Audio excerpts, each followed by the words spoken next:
এইভাবে যদি কেউ অঝরে নয়নে কাঁদে গো, এই ভক্তি প্রেম নিয়ে যদি কোনো ভক্ত কাঁদতে পারে, আমার ভগবান শ্রীকৃষ্ণ যতই দূরে থাকে না কেন সেই ভক্তের ডাকে ছুটে আসতেই হবে গো, ছুটে আসতেই হবে।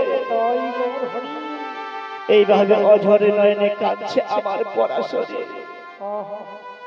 গোবিন্দ এসে বলছে পরাশরী, পরাশরী আমার বলছে কে কে কে আমার পরাশরী পরাশরী বলে ডাকছে। গোবিন্দ আমার বলছে পরাশরী, তুমি যার জন্য দীর্ঘদিন ধরে অপেক্ষা করেছো সেই কৃষ্ণ আমি আজ তোমার গৃহে এসেছি। পরাশরী বলছে এসেছো প্রভু, এসেছো এসেছো প্রভু, এই ভিখারিনীর ঘরে তুমি এসেছো।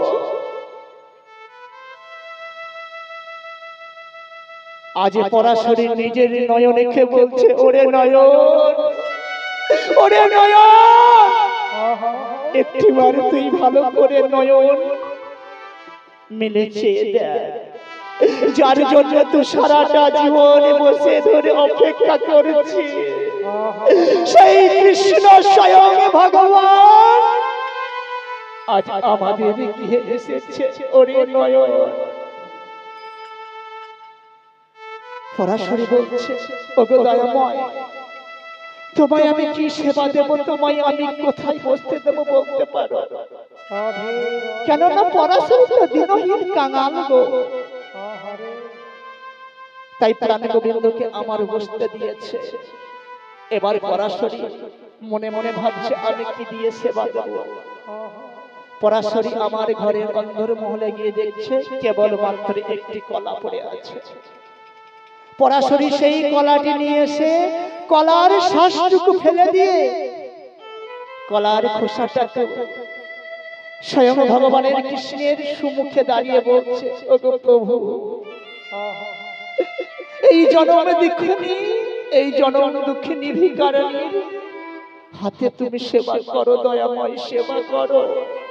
আজ কেমন ভক্ত দেখো, আজ পরাশরীর ভক্তি কেমন, এমনি অনুরাগ না হলে গোবিন্দ মেলে না গো।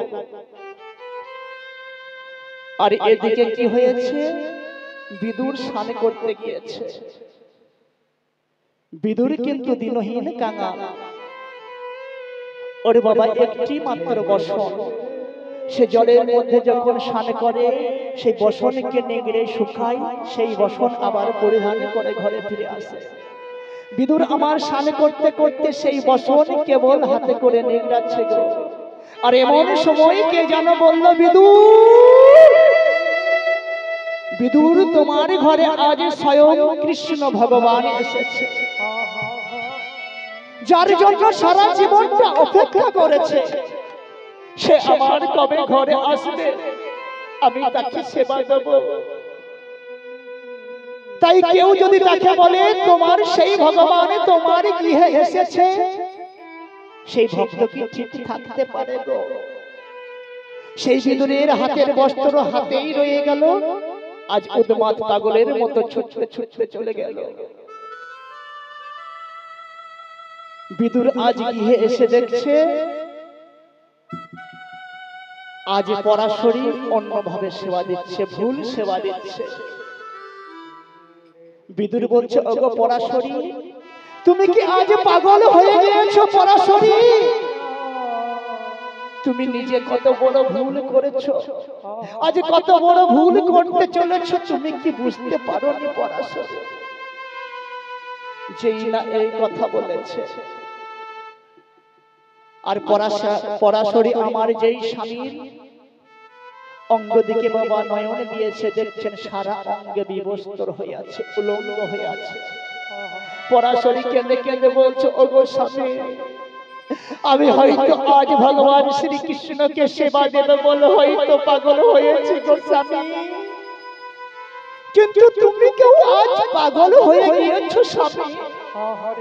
তুমি তোমার নিজের অঙ্গ দেখে তুমি তোমার নিজের অঙ্গ থেকে একটিবারে নয়ন মিলে দেখো স্বামী।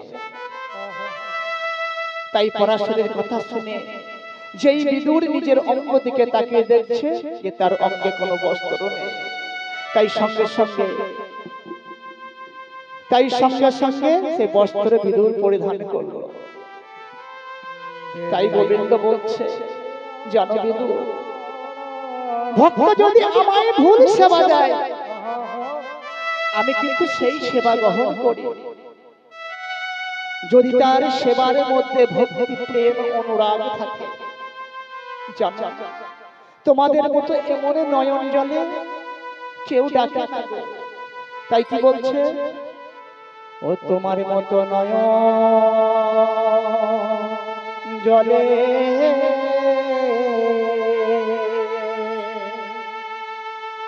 ও নয়নে জলে কেউ ডাকে না গো।